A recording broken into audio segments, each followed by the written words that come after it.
Alhamdulillahi Rabbil Alamin.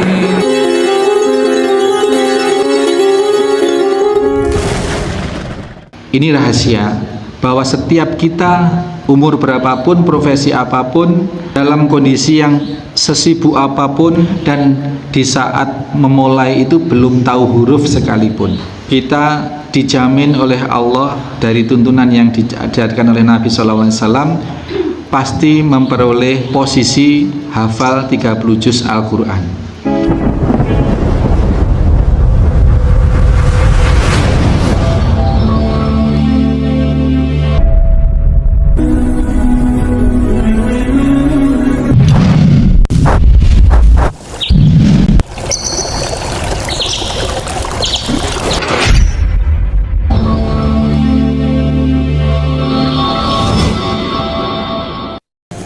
Amalan wajib diberi pahala yang dilipat gandakan oleh Allah Subhanahu wa taala, yang hitungannya Allah sendiri yang tahu. Jadi ini luar biasanya puasa di bulan suci Ramadan. Maka kita memberikan anak-anak santri yang selama ini, yang sebelumnya bukan mukim, kita beri peluang untuk ikut daurah, Al-Quran. Anak-anak yang dari luar masuk ke sini, yang mukim juga kita perbarui komitmen dengan satu pertanyaan sederhana. Kalian cari apa ke Al-Firos? Cari apa ke Al-Firos? Pertanyaan ini yang harus dijawab oleh masing-masing. Kansil, cari apa nak ke sini nak? Ke Al-Firos nak? Ya, pertanyaan ini bagi kita masing-masing. Ustadz pun juga kesini ditanya ini, kenapa tinggal di Al-Firos? Kalau nggak tinggal di Al-Firos, Ustadz ini mau panyaman di rumah, di villa. Apa panyaman itu? Apa? Gimana? Bahasanya panyaman itu apa? Ah? Hei, ini Ustadz ngomong ada yang dengar nggak? Kok nggak ada yang nyaut? Panyaman itu apa? Cari enak, pokoknya cari nyaman itu nggak kesini Ustadz. Ngapain susah-susah di sini? Di rumah villa ya, berangkat kerja pulang tidur, terus nggak urusan lah, pokoknya nggak mau ruwet. Itu panyaman. Di villa sana, Ustadz ada rumah sebelum pindah ke sini. Sekarang ada rumah sana, villa. Kontrakkan kalau laku, kalau enggak ya dibiarkan gitu. Maka harus kita tanya diri kita. Ustadz tanya pada diri sendiri, kalian juga harus tanya pada diri sendiri. Cari apa ke Al-Firos? Bisa jawab? Mas Ami coba. Cari apa ke sini? Disuruh Habib. Ini pertanyaan sederhana tapi penting. Cari uang, cari tempat tinggal, cari apa, macam-macam motifnya. Cari teman, gitu. Atau apa? Ini yang harus ditanya pada diri kita masing-masing. Idealnya, harusnya, kalau bahasanya orang Madura itu harusnya itu biasanya. Saya itu kadang-kadang gagal paham. Dulu Ustadz pernah ngajar SMA ya. Ada murid ditanya itu, jawabannya biasanya kalau lampu merah itu jalan. Kalau lampu hijau biasanya lampu merah itu biasanya berhenti, kalau lampu hijau itu biasanya jalan. Ini nggak paham saya. Maksudnya biasanya itu bagaimana? Biasanya itu ternyata itu bahasanya Madura Situbondo. Biasanya itu maksudnya adalah seharusnya. Betul ya? Betul Farhan? Betul ya? Kansil? Betul? Biasanya itu ternyata seharusnya ya. Jadi yang seharusnya, idealnya ada dalam diri kita, jawabannya di Al-Firas itu adalah mencari ibadah, mencari lahan ibadah untuk menggapai surga. Itu loh, untuk menggapai surga. Bukan berarti Al-Firas ini kemudian dijadikan tempat yang nyaman untuk dijadikan surga, tidak. Justru Al-Firas ini dijadikan tempat untuk mujahadah, untuk berjuang, ladang, lahan berjuang sesuai dengan posisi kapasitas masing-masing. Kalian yang santri di sini berjihad, bermujahadah, menghafal Al-Quran, mengikuti schedule yang sudah ditetapkan oleh murabinya, oleh musrifnya, dibimbing. Ya, cari surga, bukan merasa di sini masuk ke dalam surga. Kalau sudah di sini merasa masuk surga, ya sudah, di surga itu sudah nggak ada amal, yang ada adalah menikmati. Maka yang terjadi ya menikmati malolo gitu. Tidak ada iktikat untuk bersungguh-sungguh gitu. Mas Robi, Mas Suami dikirim dari Banyuwangi jauh-jauh, nyaman kelihatannya di Al-Firas ini, milih Al-Firas. Dulu kan diorientasikan kemana, pondok mana, yang dipilih Al-Firas karena kelihatannya kok damai, indah, taman-tamannya. Ternyata setelah masuk sini, makanannya enak-enak, nggak ada pondok lain seperti ini makanannya. Surga. Kalau ini jadikan tujuan, kalau ini yang dijadikan tujuan, maka nanti tidak akan mencapai surga sing ongguan, tidak akan mencapai surga yang benar-benar. Atau yang anak-anak yang baru datang nih, namanya Mas siapa Mas? Hidan. Mas Hidan. Terus yang satunya Fadlan, sama mbak siapa yang di belakang itu. Kalau tujuannya ke sini hanya pengen kabur dari rumah. Ada orang mondok itu tujuannya sing penting pengen kabur dari rumah, karena nggak betah di rumah, diomeli ayahnya, diomeli ibunya. Gimana nggak diomeli waktunya mandi masih main HP? Gimana nggak diomeli waktunya sholat masih nonton TV? Gimana nggak diomelin waktunya bangun tidur malolo? Misalkan seperti itu. Ya di rumah diomeli. Akhirnya lari dari rumah, udah mondok aja, mondok. Berarti ke Al-Firas tujuannya apa? Ingin cari aman dari orang tua. Ini juga salah niat. Atau ke Al-Firas supaya nanti dapat jatah sangu bulanan dari ayahnya di rumah, dijatah, dapat sangu, dapat biaya hidup, begitu, dikirim tiap bulan, pengen mendapat itu. Ada. Allah itu innama a'malu bi niat. Kalau niatnya ke sini cari ilmu, dapat ilmu. Kalau niatnya ke sini cari supaya bisa masuk surga, dapat supaya masuk surga. Kalau niatnya sini cari teman, cari kenalan, mungkin nanti cari-cari kesempatan, barangkali di sana ada santriwatinya yang cantik, atau yang cewek juga gitu, yang ahwat, yang perempuan, barangkali nanti di sana ada santri-santri yang ganteng-ganteng, supaya nanti dapat pacar misalkan. Naudzubillah, ini berarti sudah salah niat. Kalau sudah niatnya hal-hal yang seperti itu, maka maksimal yang didapat ya hanya seperti itu. Naudzubillah. Maka luruskan niat. Cari ilmu, di sini cari ilmu, mengasah adab. Tahu adab? Tahu adab? Halo? Tahu adab Mas Fadlan? Cari ilmu, mengasah adab. Karena kalau ilmu itu bisa dipelajari, kalau adab itu dilatih. Hal kecil sekarang di Al-Firas itu dibiasakan. Ustadznya, murabinya, musrifnya sudah lecek lisannya, mulutnya.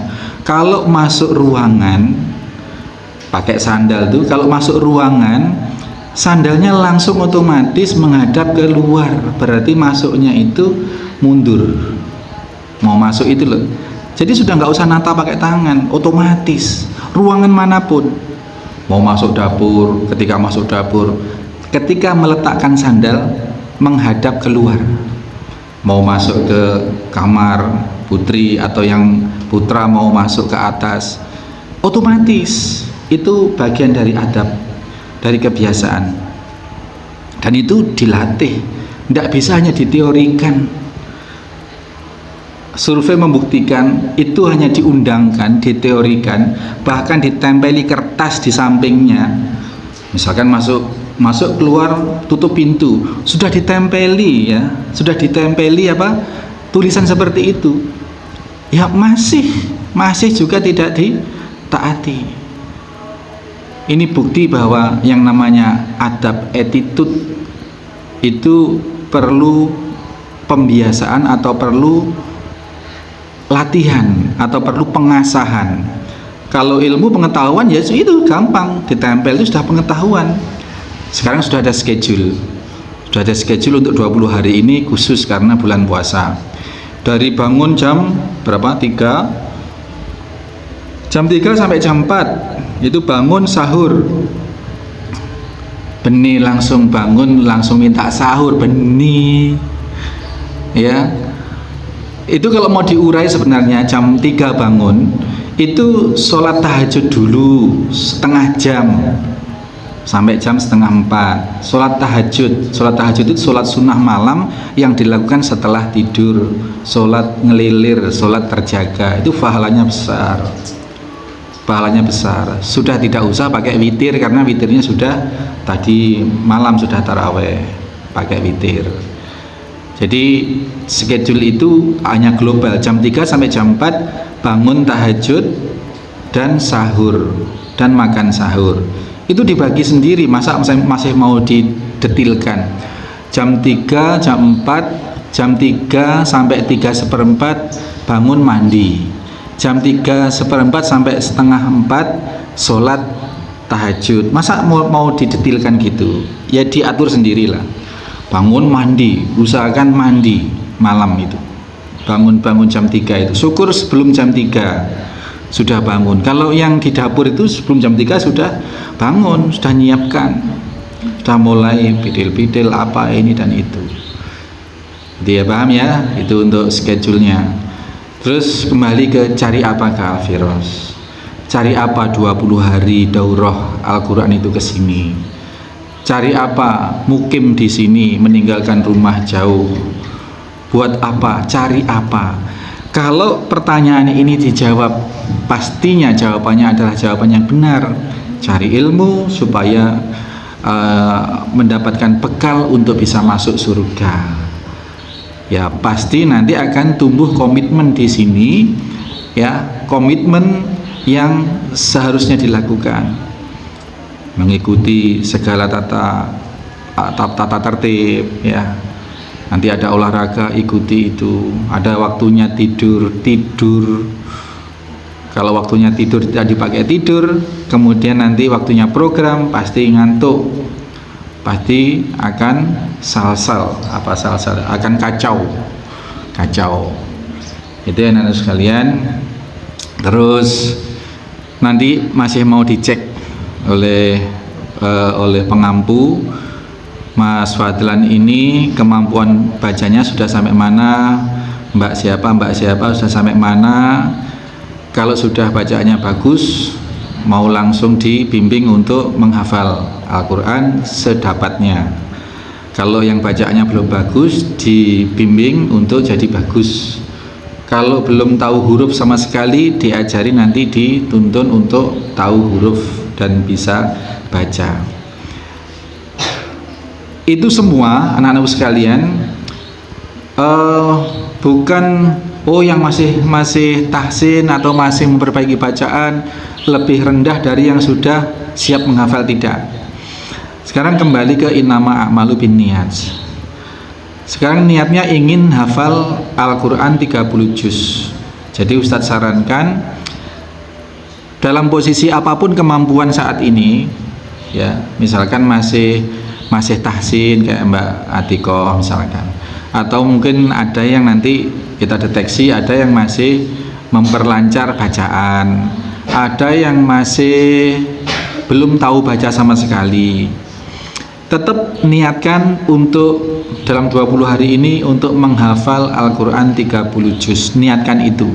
Karena kalau niatnya sudah itu, finish yang di goal atau finish yang ditargetkan adalah hafal 30 juz, maka setiap upaya kita, apakah upaya baca abatasa, jahakho, tadaroza, atau masih memperbaiki tahsinnya, misalkan Al-Fatihah, a'udzubillahi minasyaitonirrajim, bismillahirrahmanirrahim, alhamdulillahi rabbil alamin, misalnya masih seperti itu bacaannya, disempurnakan, tapi tetap dengan niat untuk hafal Al-Quran.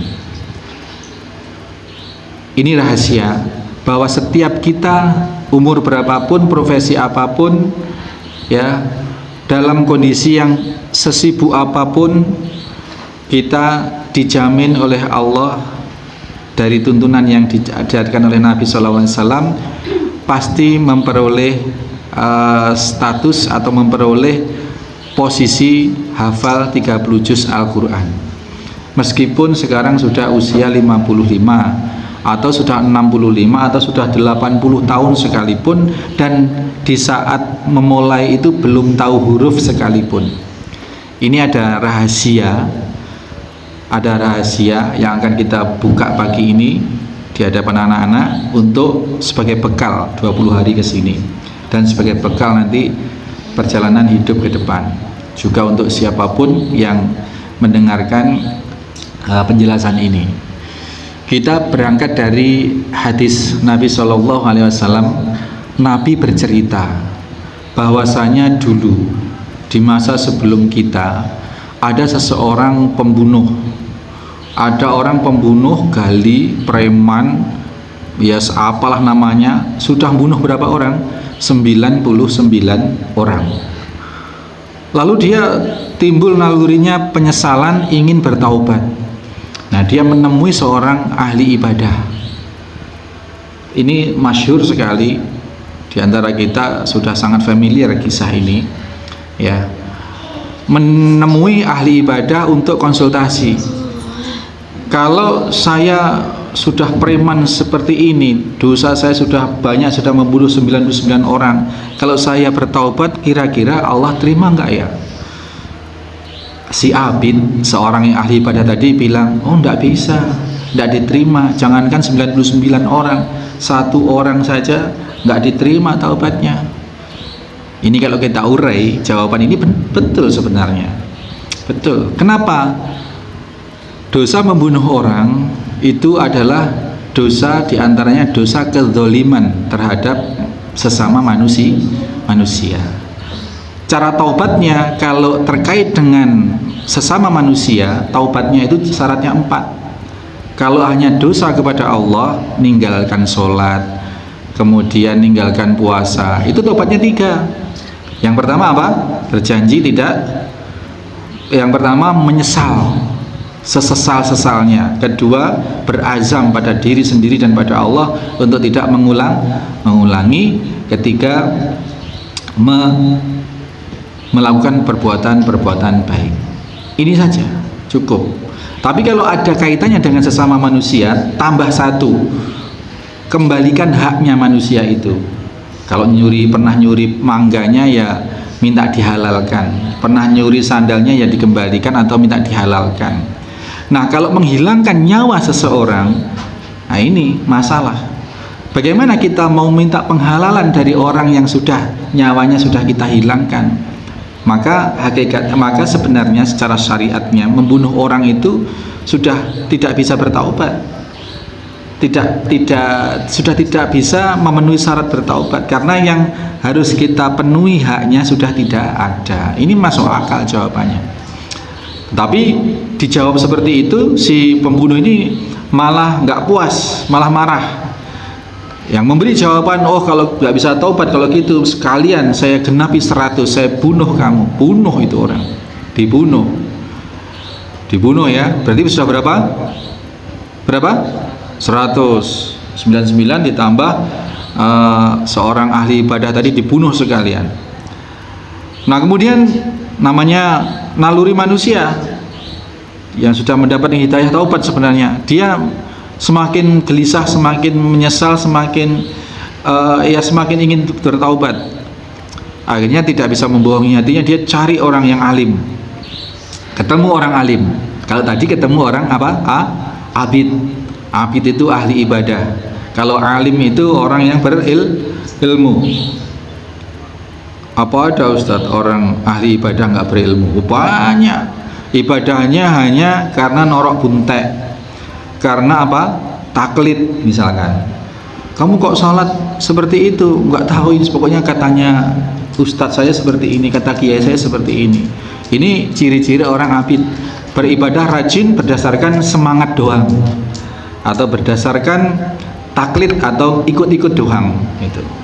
Tapi kalau orang alim beribadah berdasarkan ilmu.